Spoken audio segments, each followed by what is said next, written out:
જય હિન્દ દર્શક મિત્રો, હું જમીલ પઠાણ આપ જોઈ રહ્યા છો તીર સમાચાર। વાત કરીશું છોટાઉદેપુર જિલ્લા પંચાયત આયોજિત વહીવટી પાંખ ક્રિકેટ ટુર્નામેન્ટની પૂર્ણાહુતિની।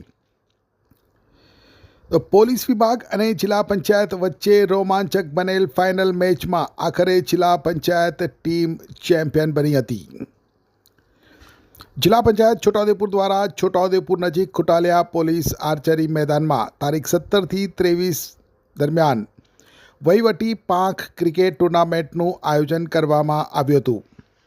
જિલ્લાના વિવિધ વિભાગોના વડા અને કર્મચારીઓની ઉપસ્થિતિમાં જિલ્લા કલેક્ટર ગાર્ગી જૈન અને જિલ્લા પંચાયત પ્રમુખના હસ્તે ટુર્નામેન્ટનો શુભારંભ કરાયો હતો।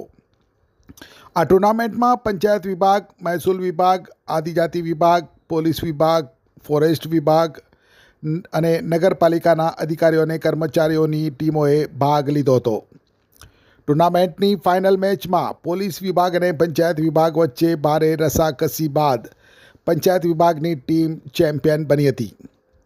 પૂર્ણાહુતિ કાર્યક્રમમાં ઉપસ્થિત જિલ્લા વિકાસ અધિકારી સચિન કુમારના હસ્તે ચેમ્પિયન બનેલ team, runners up team, best bowler, best batsman, best fielder, man of the match, man of the series, the final fair trophy આપી ખેલાડીઓને પ્રોત્સાહિત કરવામાં આવ્યા હતા।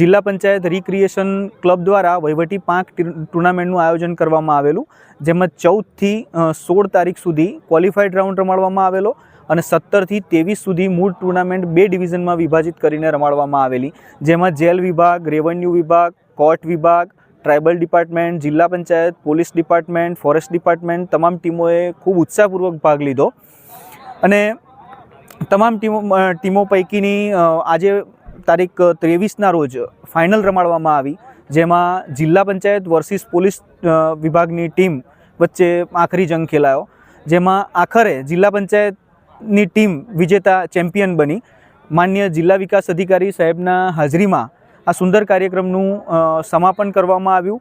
એમના હાથે runners-up team, champion trophy, man of the match, man of the series, best fielder, best batsman વગેરે trophy એનાયત કરવામાં આવી અને અંતમાં તમામ હાજર રહેલા દર્શકો, તમામ ટીમો, ખેલાડીઓ, કોમેન્ટેટર અને સ્કોરર તમામનો આભાર માની અને ટુર્નામેન્ટની પૂર્ણાહુતિ જાહેર કરવામાં આવી। છોટાઉદેપુર સહિત રાજ્ય, દેશ અને દુનિયાના સમાચાર જોવા માટે સબસ્ક્રાઇબ કરો તીર સમાચાર અને બેલ આઇકોન જરૂર દબાવો।